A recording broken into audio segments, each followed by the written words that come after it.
Então, se for parar para analisar direitinho a matéria mesmo, cara, foram até legais, vamos colocar assim. Se fosse para poder fazer uma condenação da modalidade, né, do day trade, você tinha muito mais coisa para colocar, né? Não pela modalidade em si, né, mas pelo AUE que é feito em cima dela, né? Nos últimos tempos, realmente houve uma explosão absurda de gente atuando nessa modalidade e como se fosse uma mega sena, como se fosse um santo graal, né? Vamos dizer assim, a receita de transformar 1.000 em 1 milhão em 6 meses. Esse acho que foi um dos grandes problemas, assim, porque eu acho que houve um vislumbre, né? E é bem difícil falar sobre investimento assim abertamente na internet, justamente por conta da interpretação que a pessoa pode fazer do que você está falando, né? Você tem que ficar bem usando, vamos colocar assim, bem, tem que tatear bastante, porque são várias pessoas de várias realidades, de vários lugares distintos, né? Então, tem que tomar muito cuidado quando se fala sobre isso. E nos últimos tempos, essa explosão, pelo que a gente aqui percebeu, até pelos contatos que a gente recebe, às vezes muita gente muito pouco informada, que às vezes pega uma informação aqui, outra ali, e já coloca isso na cabeça de que é a melhor coisa do mundo, de que tem que ser e tudo mais, e ela vai dar certo, vai fazer dar certo. Só que a realidade é bem mais complicada, assim, né? Se for pegar dentro de modalidade, se falar de modalidade de investimento e trade, como se fosse a mesma coisa, tá? Mas se for pegar o day trade em si, é o mais difícil de todos, né? E dentro do próprio day trade, né, você tem o que a gente chama de subperfil, né, que são os tipos de atuação dentro do próprio day trade, e que, por exemplo, o scalping, né, em que é o mais difícil do mais difícil do mais difícil do mais difícil. E a pessoa, às vezes, ela vê um vídeo, vê alguma coisa e olha e fala assim que, nossa, perfeito, né? A margem de alavancagem propicia uma explosão, vamos dizer assim, de porcentagens, né?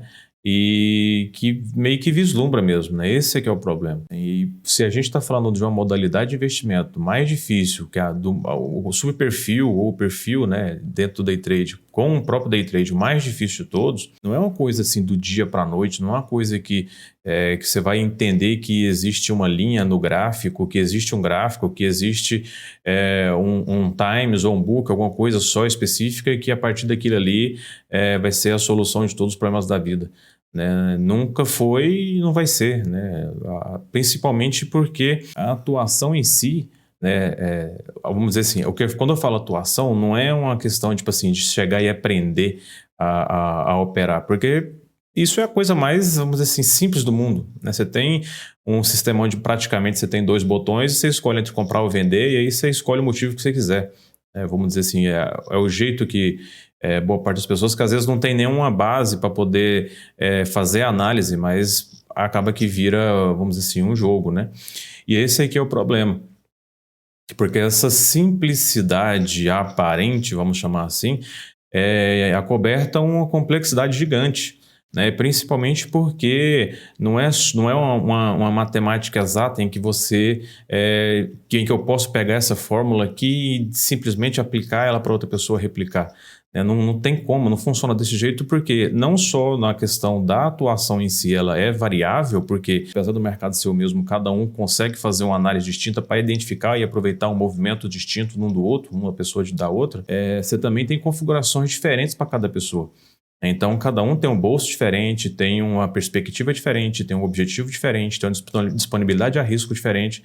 Então, não tem como eu pegar de uma pessoa e falar assim, olha, você vai fazer o mesmo que essa outra. Por quê? Porque não tem como, né? São configurações muito específicas, né? A gente não está falando de um robô em que eu vou pegar uma programação específica, travada, e vou colocar apenas na conta de outro CPF. Não é desse jeito. Então, é outra pessoa que vai estar atuando ali. E uma pessoa, por mais que tenham similaridades na questão do perfil, na questão até mesmo quanto ao objetivo, é tudo muito diferente, né? O bolso de cada um é diferente. A expectativa, até mesmo com relação ao que vai fazer com a atuação. Então você tem, vamos colocar assim, de extremos, de um extremo ao outro, né? Você pega uma pessoa que para ela é tudo ou nada. Ela sabe do risco, ela sabe que os 10, 5, 20, 50, 1 milhão dela no mercado, ela pode simplesmente queimar num dia e ela tá topando tudo ou nada. E vai, beleza. Aí é praticamente uma roleta russa, né? Assim, em questão de saúde financeira, principalmente se você busca querer atuar com isso, principalmente visando o longo prazo, ou seja, você não quer simplesmente um aumento de patrimônio, você quer também uma regularidade disso, né? Então você está buscando, vamos colocar assim, a consistência, né? A consistência numa atuação baseada no movimento variável, né? Numa estrutura variável. E isso é complexo, né? Então você vê que durante todo o processo, assim, não é que a gente condena, né, o day trade. É pelo contrário, não tem como condenar o que você faz. Mas é porque reforçando e enfatizando cada vez mais que isso não é brincadeira. Né? Não é simplesmente chegar aqui, abrir uma plataforma e colocar uma boleta. E isso é muito perigoso, né? Tentar ficar só nessa simplicidade aparente. Outra coisa que eu acho que pegou um pouco, acho que foi uma glamorização do que é a atuação. Não só atuação no day trade, mas também na atuação na bolsa como um todo. Né? Aparentemente, atuar na bolsa virou algo glamouroso, virou algo requintado. E assim, aí que entra a questão de a gente estar falando disso em internet. Porque é compreensível, porque, cara, a gente tem uma pluralidade maluca no Brasil, né? Você tem gente de tudo quanto é canto, de tudo quanto é situação financeira, de tudo quanto é situação profissional diferente. Então, da mesma hora que a gente está falando aqui estou falando com um médico especialista, neurocirurgião, ao mesmo tempo também eu estou falando com um rapaz que está quebrando pedra no Sergipe, né? Nenhum é maior do que o outro, mas a questão é que são situações completamente distintas, né? Então, até no próprio objetivo com o mercado em si, né? Uma pessoa pode pegar e fazer a análise de que, olha, para mim o objetivo do mercado é capital. Eu tenho um patrimônio, quero fazer esse patrimônio dobrar, triplicar ao longo dos anos aí, e é para isso que eu estou aqui. Já tem outras pessoas que o capital sim é importante, mas além dele você também tem a própria estrutura da atuação em si. Né? Então, se eu for pegar uma pessoa que hoje trabalha debaixo do sol quente, um serviço pesado, braçal, né? Pesado mesmo, não é fácil. E falar para ela, olha, você vai fazer um negócio aqui que é ficar sentado no ar-condicionado, parado, vendo uma tela e você vai fazer um clique de vez em quando. Né? Assim, o dinheiro para ela é interessante, é legal, mas só essa mudança radical do dia a dia dela, para ela, acho que é ainda, às vezes até mais sedutor do que o próprio capital. Né? Então você tem toda essa nuance e acho que isso torna muito sedutor, né, a ideia do mercado, né, de você ter a grande vantagem, né, vamos dizer assim, dele, que é essa liquidez. Então você tem o capital, com esse capital, vamos dizer assim, você produz mais capital, você rentabiliza ele, né? E a partir disso você continua com ele líquido. Então tem toda essa situação que eu acho que formou com relação à mídia, né, em volta, girando em torno do day trade. Mas, cara, não muda o que a gente sempre fala, né? Que é possível ter lucro. É possível você conseguir montar uma estrutura, você conseguir ter continuidade, para você ter, vamos dizer assim, chamar de consistência nisso. Só que assim, não é fácil. E envolve fatores que não estão relacionados diretamente ao mercado em si. São fatores que envolvem a parte comportamental, envolvem a parte estatística, ou seja, fatores individuais de cada um. Não tem relação com o mercado diretamente. Por quê? Porque toda decisão é tomada vem a partir da pessoa.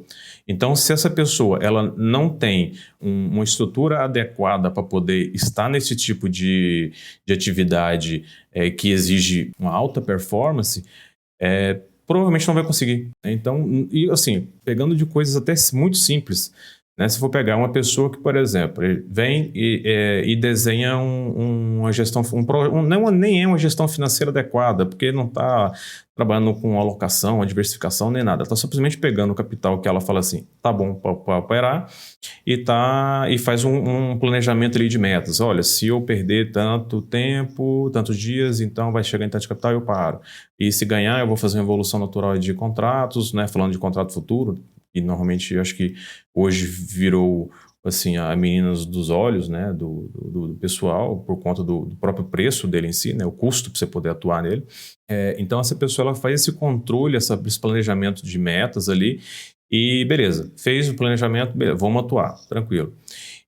Mas vamos imaginar que assim, não é imaginar, isso acontece muito, acontece o tempo todo.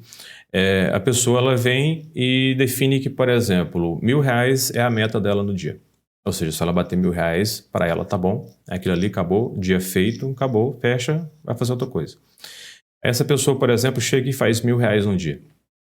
E aí faz 1.200, 1.100.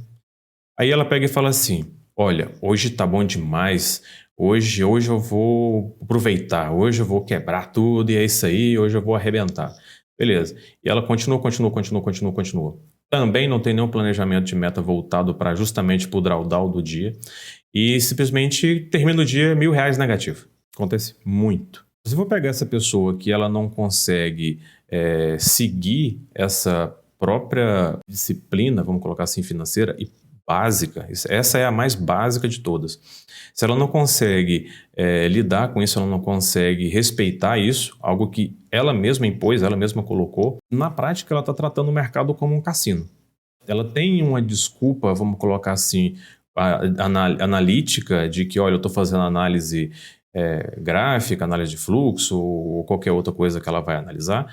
E também tem a justificativa bonitinha de que atua com gestão e tudo mais, mas simplesmente não respeita nada. Na prática, não respeita nada. Então, é a mesma coisa com o jogo. É você pegar e falar que vai entrar num cassino e vai falar que vai gastar só $50 e vai sair de lá devendo 5 mil. Então, é a mesma coisa, não faz sentido. E é por isso que a gente fala tanto que essa questão da atuação no mercado, seja day trade, seja swing, seja qualquer outra, ela é muito individual de cada um. Por isso que o planejamento, não só o planejamento, mas também a análise estatística da atuação, ela tem que ser individual, ela tem que ser muito bem ali feita, tem que ser no ajuste fino, no pente fino, porque é daí que vem o lucro. É daí que vem essa rentabilidade, essa possibilidade de você pegar um capital gerado numa modalidade, pegar e colocar e realocar esse capital em outra modalidade de menos risco. E o que acontece? O day trade é aquela, você pode fazer e você provavelmente vai fazer. A questão é que você não vai fazer a vida inteira. E mesmo que você faça a vida inteira de um jeito ou de outro, você também vai ter que atuar em outra modalidade. A questão de trabalhar em operações mais longas como swing trade, manter uma posição, não um position, é algo que todo mundo que continua, todo mundo que evolui vai fazer. Porque não faz sentido você ficar sempre se alavancando cada vez mais no day trade. O risco financeiro fica muito alto, então não faz sentido. Acaba que perde-se a lógica, né? Você está sempre muito exposto o tempo todo. Então essa realocação vai ser sempre feita, por quê? Porque você vai conseguindo, buscando manter uma rentabilidade, vamos colocar assim, ponderada, sempre buscando diminuir o risco cada vez mais. Né? Então, mesmo que você comece no day trade, no scalper ou até no micro scalping, eventualmente, se você evoluir, você vai ter que fazer swing trade. Vai ter que fazer position trade. Né? Porque, como eu falei, a questão de saúde financeira, lógica financeira. Né? Não faz sentido você ficar sempre se expondo cada vez mais. E que entra mais na singularidade de cada um.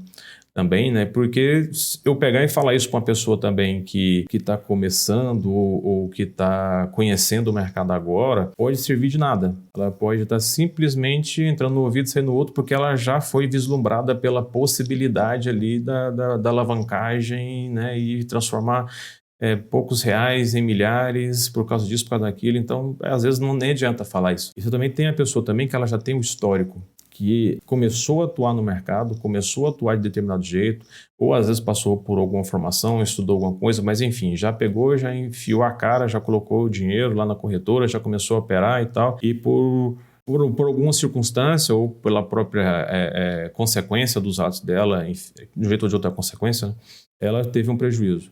Aí, além disso, também você tem um outro trabalho também para poder conversar com essa pessoa, para desenhar. Na verdade, ela vai ter esse trabalho, né? Porque ela também tem essa experiência ruim que também vai atrapalhar. Vai atrapalhar? Não, você pode atrapalhar. Por quê? Porque você também tem o que ela fez durante esse período em que ela estava atuando dessa forma, que tipo de viés, que tipo de vício, que tipo de mau comportamento ela desenvolveu durante esse tempo. E depois você tem esse passo de parar de fazer, de enxergar o mercado da forma errônea, talvez, né, ou a própria atuação errada que fazia antes, tentando identificar e acabar com esses vícios, e ao mesmo tempo também entendendo essa lógica. A gente está conversando sobre day trade, sobre swing trade, reimaginamento de capital, distribuição, parará, parará, parará, e tornar isso tudo algo prático. É algo prático no sentido do quê? Esquecer as besteiras que fez, parar, resetar tudo e começar a primeiro estudar, depois treinar, depois analisar resultado, treinar mais um pouco, corrigir problema, corrigir de novo, reanalisar.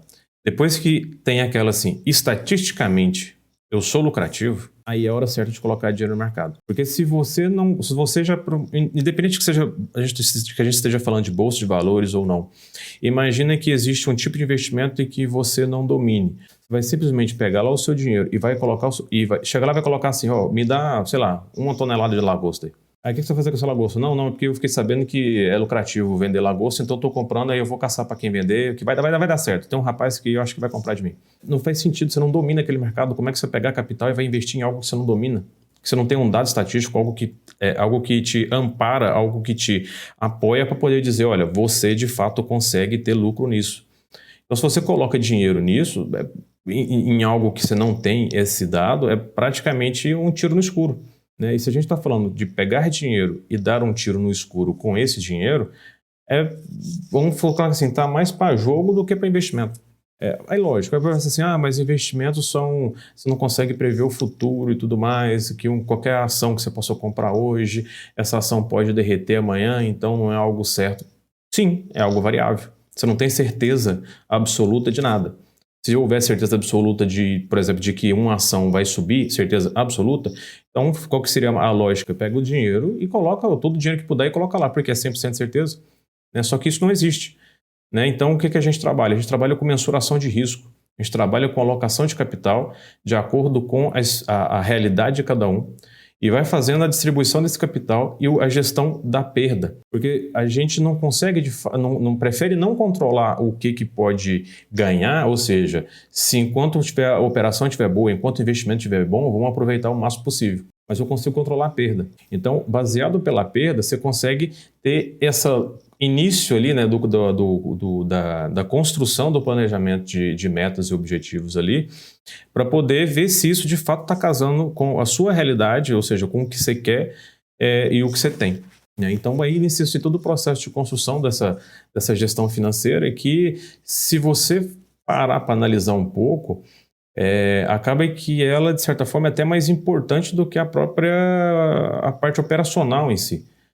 Porque se a gente está falando de matéria-prima, o capital como matéria-prima, a parte da gestão financeira é justamente o cuidado com a matéria-prima. Então, o quê? Se você quer um produto final bom, você tem que ter um cuidado extremo com a matéria-prima que você vai utilizar. Né? E é mais ou menos essa lógica. Né? Eu acho que a matéria lá foi legal. Eu acho que foi sensata. Eu acho que, assim, alguns dados são complicados de se computarem, então acaba que quando você pega o dado seco, fica, às vezes, uma proporção meio estranha, né? Porque se for pegar uma pessoa que, às vezes, até fez uma operação errada, ela queria comprar uma ação e deixar para o dia seguinte, ela, sem querer, foi lá e zerou essa ação no mesmo dia. Ela acabou que fez um day trade. Então, ela entra na estatística de day traders que não continuaram. Então, tem essa particularidade, assim, tem esses casos, mas, de fato, só por questão, vamos colocar assim, perceptiva do próprio meio, a matéria é aquilo lá mesmo. Acho que foi válida, valeu, é bem isso mesmo, e é isso aí.